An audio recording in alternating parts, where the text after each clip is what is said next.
خم راضيم من خم في قبولة بعمل جنسية كي تعذب من لكم والله كمان بعمل نبيا وبن جنبن بعمل خمبن.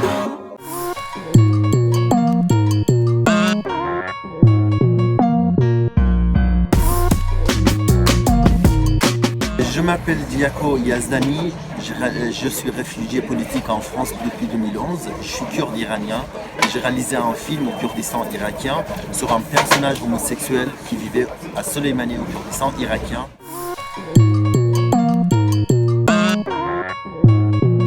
Le film, c'est toutes les vies de Kojin, c'est-à-dire Kojin, le personnage de film qui est homosexuel et comment il vit dans cette tyrannie de pensée, parfois même pas de pensée, c'est une tyrannie de contrôle de corps et la vie d'un homosexuel, comment ça devient infernal dans ce genre de culture qui est universelle, c'est pas seulement au Moyen-Orient, on pourrait le voir en Afrique, en Amérique latine, dans plein de pays différents aussi, même en Europe, mais un peu plus subtil.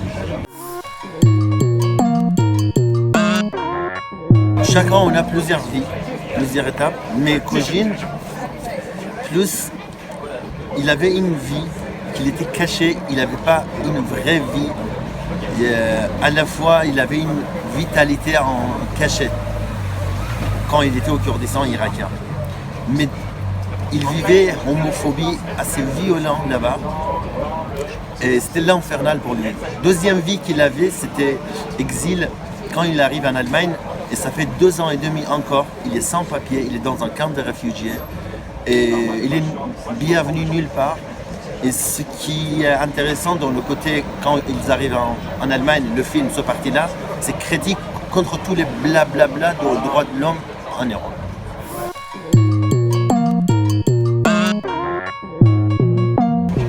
Évidemment, ça a commencé avec l'histoire d'un ami à moi, pas Kojin, le personnage principal, qui m'a dit il est homosexuel, il est renié, rejeté par sa famille. Il m'a parlé tellement de sa souffrance, ça m'a fait mal et ça m'a créé une colère pour faire un film. C'est-à-dire cette colère est traduite au film.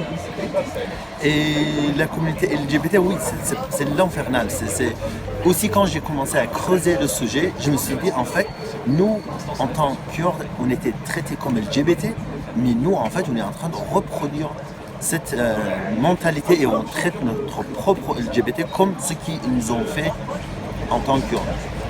Et donc je trouve c'est la question de la discrimination, la question de domination, la question de contrôle de corps.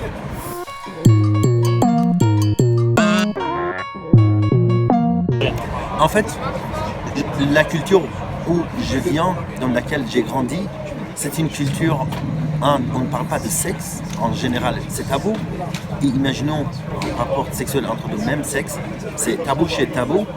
Et moi, j'étais dans cette société, dans cette culture.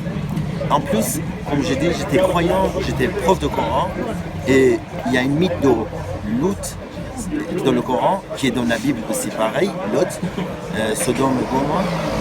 Il faut, le prophète il a demandé à Dieu pour tuer son peuple qui avait le rapport sexuel entre eux. Mais très très rarement on croise un imam qui dit non, ça c'est différent avec l'homosexualité aujourd'hui qu'on voit. Ça c'était viol, les mecs ils violaient. Et évidemment dans le film aussi je parle de le plaisir que j'avais quand j'étais jeune, dans les places publiques, il y avait le coup de fouet pour les homosexuels, je trouvais super parce que je me sentais en sécurité. Parce que aussi, il y avait et il y a encore tellement de viols, pas seulement contre le corps des enfants au nom de pédophilie, il y a des viols pour les majeurs aussi et toutes ces frustrations qui existaient petit à petit. Et moi, comment je m'en sors? Je crois, c'est une longue histoire. Un jour, j'ai commencé j'ai failli mourir dans une manif. Il y avait une balle qui est passée à côté de ma tête, qui a rasé mes cheveux. J'ai resté vivant, j'ai commencé à réfléchir à partir de ça. Mais ça m'a pris longtemps. Mais la question de sexualité, le désir sexuel qui est contrôlé par la religion, ça m'a aidé, ça m'a perturbé. J'ai raison. La question de la pensée de gauche que j'ai commencé à connaître.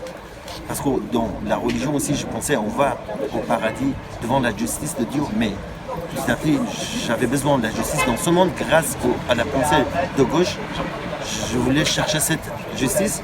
Troisième, si je résume, le cinéma qui m'a plus sauvé en voyant beaucoup de films sur ce sujet, ça m'a beaucoup aidé.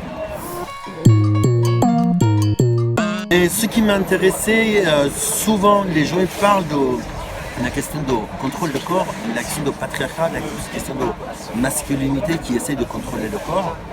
Et cette tyrannie de pensée, et aussi la religion, comme les trois autres religions monothéistes, les deux autres religions monothéistes, l'islam aussi, c'est pareil,